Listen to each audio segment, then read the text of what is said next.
All the information shared in this video is available on the public platform. Nothing is discussed here which may breach the confidentiality of our armed forces.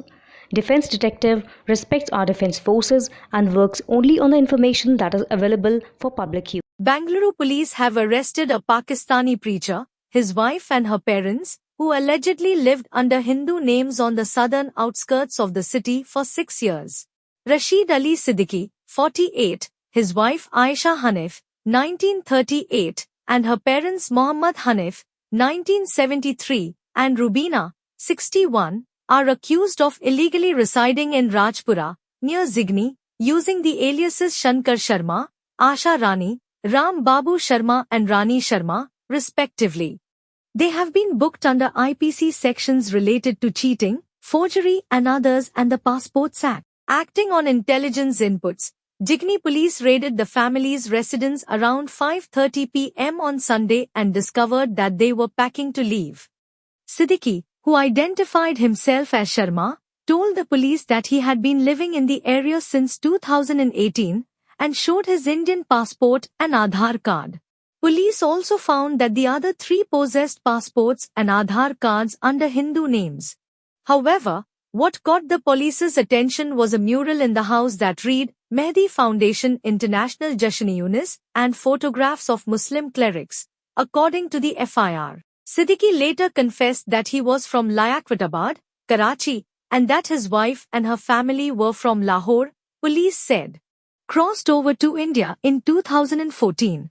Further questioning revealed that Siddiqui married Aisha in 2011 in an online ceremony while she and her parents were in Bangladesh.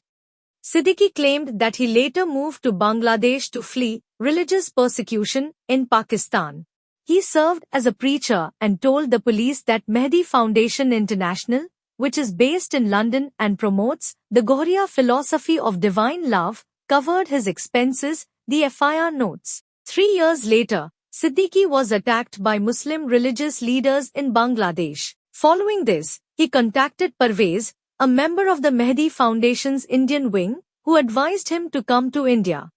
Siddiqui, along with his wife, parents-in-law and relatives Zainab Noor and Muhammad Yasin, crossed into India from Bangladesh via Malda, West Bengal, by paying some agents.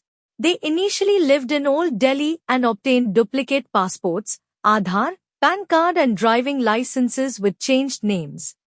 In Delhi, Siddiqui preached the Mehdi Foundation International's teachings. After meeting two Bengaluru residents named Wasim and Altaf in 2018 during a visit to Nepal, Siddiqui decided to move to Bengaluru after they invited him to preach in the city. While Altaf paid his house rent, their Aadhaar cards and bank accounts and passports of Siddiqui's parents-in-law were registered in Bengaluru, as per the FIR. After coming here, I used to call my relatives in Pakistan, Siddiqui told the police, who are verifying his claims. The incident follows the recent arrests of Muhammad Yasin alias Kartik Sharma, his wife Zainab Noor alias Neha Sharma, Altaf Ahmed and his wife Fatima Gohar in Chennai. They were arrested while returning from Bangladesh after meeting their religious leader. The teachings. Mehdi Foundation International was established as RAGS International by Ra Riaz Gohar Shahi in 1980 and renamed in 2002, according to its website. Shahi claims to be Mehdi, a messianic figure in Islam who will appear at the end of times. The organization preaches and practices divine love, does not associate itself with any religion, and respects all religions and all divinely ordained scriptures. Headquartered in London, it has centers in Nepal, Canada, the US, Australia, South Korea, Japan, Sri Lanka, India, Bangladesh, Pakistan and Greece.